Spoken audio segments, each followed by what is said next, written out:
నమస్తే, welcome to four sides TV. నేను విజయ్. ఆంధ్రప్రదేశ్ ముఖ్యమంత్రి చంద్రబాబు నాయుడు తనయుడు నారా లోకేష్ పాలనపై క్రమంగా పట్టు సాధిస్తున్నారు. పనిచేయని వారికి సింహ స్వప్నంలా మారారు. చంద్రబాబును మించిపోయేలా కనిపిస్తున్నారు. పార్టీలోనే క్రియాశీలకంగా వ్యవహరిస్తున్నారు. ఇక ప్రభుత్వంలో పనిచేయని వారికి మాస్ వార్నింగ్ ఇచ్చారు. ఎన్నిసార్లు చెప్పినా పద్ధతి మార్చుకోని వారి పట్ల వేటు వేయక తప్పదన్న నిర్ణయానికి వచ్చినట్లు తెలుస్తోంది. 23 మంది ఎమ్మెల్యేలు, 2 మంత్రులపై చిన్నబాబు గుర్రుగా ఉన్నట్లు సమాచారం. వారందరికీ పార్టీ తరఫున నోటీసులు జారీ చేసి వివరణ తీసుకోవాలని నారా లోకేష్ ఆదేశించారు. ఇటీవలి కాలంలో ఎమ్మెల్యేల పనితీరును జాగ్రత్తగా గమనిస్తున్నారు చంద్రబాబు, యువనేత లోకేష్. వారందరికీ షాక్ ట్రీట్మెంట్లు ఇస్తున్నారు. గత నెలలో సీఎంఆర్ఎఫ్ చెక్కులు ఇవ్వటంలో నిర్లక్ష్యం వహించిన 48 మంది ఎమ్మెల్యేల నుంచి వివరణ తీసుకోవాలని ఆదేశించారు. ఎమ్మెల్యేలు, మంత్రులు ప్రతి శుక్రవారం నియోజకవర్గాల్లో ప్రజా దర్బార్ నిర్వహించాలని మంత్రి లోకేష్ సూచించారు. ప్రజలకు ఎప్పుడూ అందుబాటులో ఉండాలన్నారు.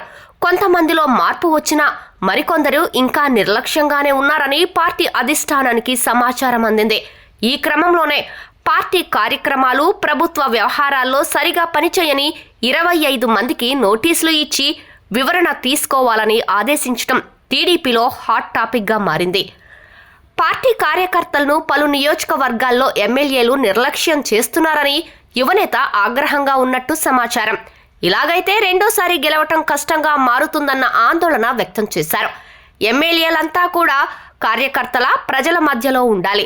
అలా కుదరదని సొంత పనులపైనే ఇంట్రెస్ట్ చూపిస్తే అలాంటి వారికి షాక్ ట్రీట్మెంట్ ఇచ్చేందుకు సిద్ధంగా ఉన్నట్లు తెలుస్తోంది.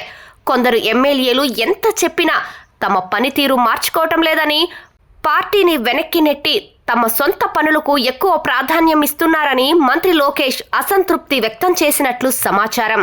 ఇటీవల 600 మంది పార్టీ కార్యకర్తలు చనిపోతే అందరికీ 5 లక్షల చొప్పున బీమా డబ్బు మంజూరైంది.